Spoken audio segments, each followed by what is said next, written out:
Hello everyone. मी आज निघाले medical कॅम्पसाठी. बऱ्याच दिवसांनी माझा फ्रेंड आलेलं होतं तिथे.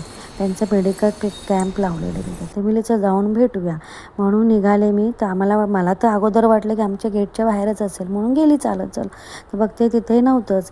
मग तिथे वॉचमॅनला विचारलं की मेडिकल कॅम्प कुठे. तर ते बोलले एकदम त्या रस्त्याच्या साईडला आहे. मग तिथून निघाले चालत. मी चला आल्यासारखं त्यांना भेटूनच जाऊया म्हणून निघाले. तर तेवढं आमच्या इथले नेबरही भेटले तिथे. तेही तिथेच निघाले होते कॅम्पमध्ये.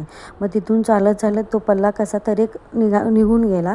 तिथे गेलं की तिथे त्यांनी बाहेरचं असं सजावट केलेली होती. आर्टिफिशियल सगळी फुलांची झाडं वगैरे आणि इंटरेस्टला असं डिझाईनचं होतं सगळं डेकोरेट केलेलं. पण ते मुख्य ते हॉटेल होतं. त्या हॉटेलमध्ये ते कॅम्प होतं.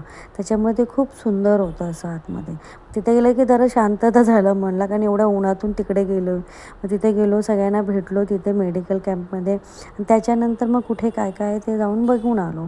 मग तिथे एक दंतचिकित्सा तपासणी होतं, स्त्रीरोग तज्ज्ञ होतं, आयुर्वेदिक नाडी परीक्षण. तर मीही गेली, तर मीही ते करून गेली. नाडी तपासणी, बोन डेन्सिटी आणि ब्लड टेस्ट आल्यासारखं करून घेतलं. मी कधी करत नाही, पण गेल्यासारखं मी म्हणली चल आलोच तर करून घ्यावा. तर तेवढ्यात माझ्या भावाचाही फोन आला की तू कुठे आहेस तर मी म्हणली मी मेडिकल कॅम्पमध्ये आले. तो बोलतो मम्मीने मच्छी पाठवले तुझ्यासाठी खास, तर तू येशील का. ते म्हणले हां येते म्हणून. मग तिथून गेलो आम्ही, मच्छी खाल्ली. खूप सुंदर गाबुली भरलेली होती मच्छी. असा माझा पुन्हा दुपारचा वेळ गेला. बाय.